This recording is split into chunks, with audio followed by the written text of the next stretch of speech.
Hi everyone, I am Dr. Sarah Lindberg, and today I am going to talk about optimal digestion. I've been having a lot of patients coming in with digestion issues, whether that be heartburn, stomach pain, um, chest pain, bloating, nausea, vomiting, diarrhea, constipation, anything of that sort. Even sometimes back pain can be a digestive issue. And so I just want to talk about how to optimize your digestion so that it can be helpful for everything else, because the gut is the root of our health. And so when we can get our gut regulated, the rest of our health can start to unfold and become more balanced as well. So I'd like to start by, if you could just follow my mouse here, by showing you the esophagus and kind of where the food goes in the body. So when you ingest food, it goes through the mouth and goes down the esophagus here, and then through this little sphincter that then closes and then goes into the stomach. And in the stomach, this is where stomach acid is then released, and it's also called hydrochloric acid or betaine. And this is super, super imperative for our digestion, because when there's an adequate amount of stomach acid, that is when our food can start to be absorbed. And it also activates all of the digestive enzymes once the food gets into the small intestine here, okay? So the food then goes from the stomach to the small intestine. And in the small intestine, which is activated by stomach acid, and a lot of it, the pancreas, gallbladder, and liver all secrete the digestive enzymes appropriate enough to absorb all of our vitamins and minerals that we need from the food, okay?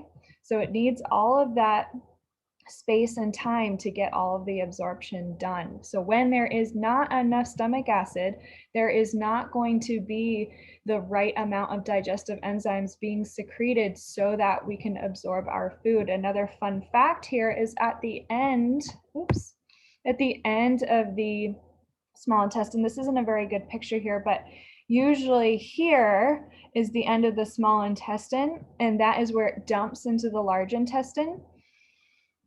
And that is where B12 is absorbed.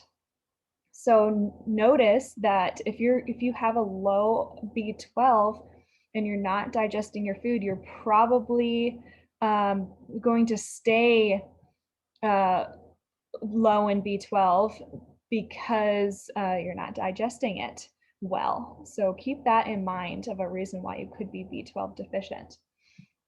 So now the food gets dumped into the large intestine here. This is your appendix, this little snake-looking thing. And in the large intestine, the only thing that can get absorbed is water.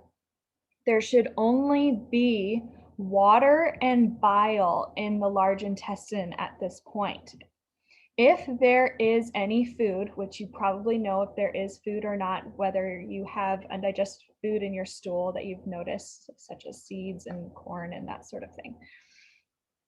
If you notice that there's undigested food in the stool, then there is going to be an immune reaction. So the large intestine is also where all of the good bacteria is in your body, and it's also called the microbiome.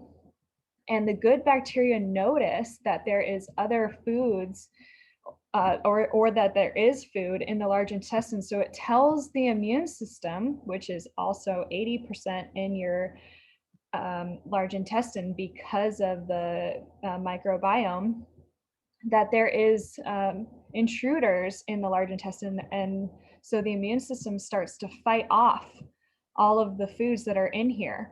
And so this is why you could have a food sensitivity not necessarily an allergy, because your immune system starts to attack all of these foods that are now in here. And so they may be the foods that you're eating all the time because they're constantly in here in your large intestine when they should not be. So the only thing that gets absorbed is water, and bile is what makes the stool its color. And so if there's not enough stomach acid, there's not going to be enough digestive enzymes. If there's not going to be enough digestive enzymes, then there's going to be food in the large intestine. And when there's food in the large intestine, it means that the immune system is going to start to react and respond and produce all of these symptoms in your body, such as bloating, diarrhea, constipation, etc. So after a while, your body is going to be overburdened, so it won't be able to handle some of what you're kind of doing to it. The reason why you could have not enough stomach acid being produced, or not enough digestive enzymes being produced or secreted, or uh, or your immune system is overreacting and too much and causing possibly an autoimmune disease, is because of the adrenal glands, which are the master gland of the body. They sit on top of your kidneys, which are over here and not shown. And your adrenal glands secrete cortisol, which is your stress hormone, and that is your fight or flight response. And when cortisol in the body is high, or when you are stressed, which is most of the time, just with how our lives are in this day and age, it doesn't matter what you're doing. Even when you get in your car every day, you're probably secreting cortisol because that is a stressful thing. You are in fight or flight response. Your body cannot be in fight or flight and rest and digest, which is your parasympathetic, at the same time. Your body picks one or the other. So when you are not, or when you're stressed and when you have high cortisol, you are not digesting your food. You are not producing enough stomach acid. You are not able to secrete enough digestive enzymes, and your immune system and your other microbiome good bacteria are not going to be functioning correctly, because the body thinks that you are running from a bear all the time and you are not digesting your food adequately. So being able to address your adrenal glands and being able to kind of force some of the stomach acid, digestive enzymes, or beneficial flora to be optimized can truly help your digestive system stay optimal. If you have any other questions, just let me know and we can go over in more detail maybe what's more specific to you.